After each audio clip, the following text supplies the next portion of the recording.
1968, Corregidor Island, west of Manila. Young Moros were massacred on this island, massacred by their own government. 56 years since this tragic event, only little is known about what is considered the catalyst of the decades-long Moro rebellion in Mindanao. It remains a haunting chapter in history, sparking debates about truth, justice, and the scars of conflict that endure in Mindanao. Was it a myth? Let's uncover the story of the Jabidah Massacre. Naunsami ang tangka ng Administrasyong Marcos na sakupin ang Sabah gamit ang mga kabataang Muslim dahil sa Jabidah Massacre. Before we proceed, I am Louie Lapat and I make videos about interesting tidbits of history. If you appreciate me making this kind of video, gently tap the like button and please subscribe to this channel. So, let's cut to the chase, starting with these walls. At first glance, these walls look like a graffiti on a rustic, ordinary wall. But look closer and you will find names. I suppose that if these walls could talk, they could barely speak. Why? It witnessed a massacre that sparked the Mindanao Rebellion. These are the names of those killed by the sea, far from their pristine home in Sulu in southern Philippines. For us to understand this, I'll divide the preliminaries into two parts. One explaining the Philippines' claim over Sabah and the Marcos government's Operation Merdeka. In 1968, the Marcos administration had a grand plan called Operation Merdeka. The idea was simple: invade and reclaim the disputed territory of Sabah from Malaysia. Sabah, the northeastern tip of Borneo, is about 500 kilometers away from the Philippines. The young Moros from Sulu were recruited for this top-secret operation dubbed Jabidah, named after a captivating woman from the local Moro folklore. The mission of this commando unit is to destabilize Sabah on Borneo Island, which is under the jurisdiction of Malaysia. Their main goal was to persuade Filipinos in Sabah to align with the Philippines through psychological warfare. In short, they were assigned to rally supportive communities for secession and gain allies for the planned invasion. In 1968, Malaysia seemed vulnerable. The dictator Ferdinand Marcos saw its chance in its political fragility.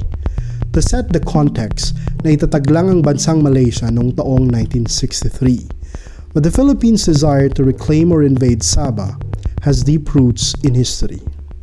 Initially, Sabah was under the rule of the Sultanate of Brunei in the early 1500s. However, in 1658 it was transferred to the Sultanate of Sulu as a reward for helping Brunei defeat a rebellion. In 1878, the Sulu Sultanate struck a deal with the British North Borneo Company over Sabah. The North Borneo British Company was authorized by the British government to oversee and develop territories in North Borneo, the present-day Sabah. Colonial powers often delegated administration to companies to expand influence and exploit resources in distant territories. After World War II, Sabah was given to the British government and later became part of Malaysia. The confusion as to the agreement was the root cause of the conflict. The Philippines insists the 1878 treaty was a lease, not a full transfer, despite claims by Malaysia that it was a deed of cession.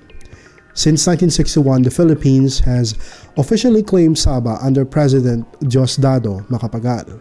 They argue that the Sultanate of Sulu still owned it and that the British only leased or administered the land, not owning it. Up to this day, this diplomatic row is still unresolved. It's a diplomatic row that the Marcos regime planned to solve through the unthinkable. Para maipatupad ang pakay ng gobyerno na sakupin ng Sabah, nag-recruit sila ng mga kabataang Moro mula sa Sulu at Tawi-Tawi. Pero, may malaking pero, Wala silang kaalam-alam sa planong paglusob sa Sabah. Sa Simunol Tawi-Tawi ang phase 1 ng kanilang training. Days later, they would sail to Corregidor Island in Luzon. Corregidor, if you can recall, was the last bastion of Filipino-American resistance against Japanese invaders in World War II, marked by heavy casualties and a history steep in bloodshed.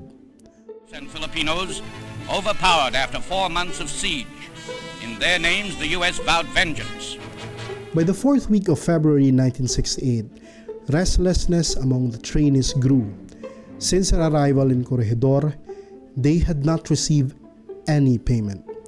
They endured poor living conditions and wooden cottages, while their officers enjoyed comfort at the Bayview Hotel, just a short boat ride from Corregidor across Manila Bay.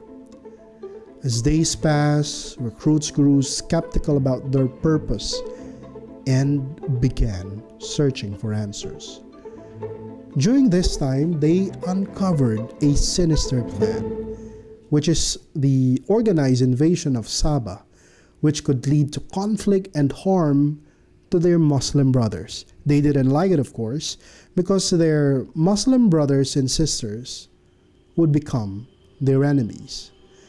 Dahil rito, napagdesisyonan ng grupo na magpetisyon sa presidente ng Pilipinas. Nilagdaan ito ng pinatayang 62 mga trainees. Ang ilan pa nga sa kanila, thumbprints ang gamit. Their grievances centered around unpaid wages and a demand for a better living condition. But the problem is, the petition never, ever reached the president. The one assigned to form this special unit instead assured them they will get their pay soon. The gang was treated to a banquet thereafter as if making up for their sorry condition. Pagkatapos noon, considered resigned ang mga pumirma sa petition. Before dawn chased away the darkness on March 18, 1968, Moro military trainees were shot dead on the Corregidor airstrip. They were led out of their barracks in batches of 12 and tragically executed by members of the armed forces in that airfield. The armed forces made sure to conceal the massacre. They spent the afternoon collecting charred remains and bullet shells, wrapping them in ponchos. The next day, they loaded the ponchos into the helicopter, attached heavy stones, and disposed of them in Manila Bay to ensure the remains sank without resurfacing.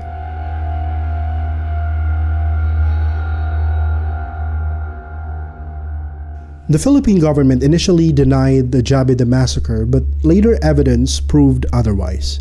This angered many Muslims, leading to increased fighting against the government and sparking the Moro Insurgency in Mindanao.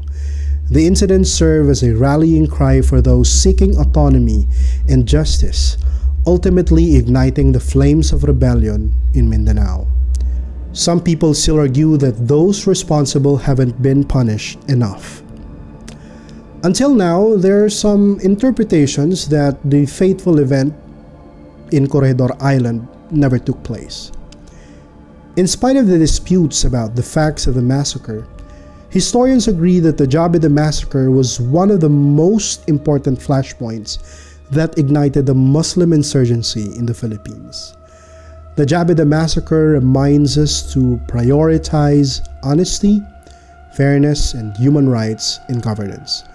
We must engage in honest dialogue, understand historical grievances, and promote peace. Let's strive for reconciliation, equality, and freedom protection to prevent such tragedies in the future, and most importantly, to correct historical injustices. That's it for now. I also made a video about the proposed Mindanao Republic and its separation from the Republic of the Philippines. You can check it right here.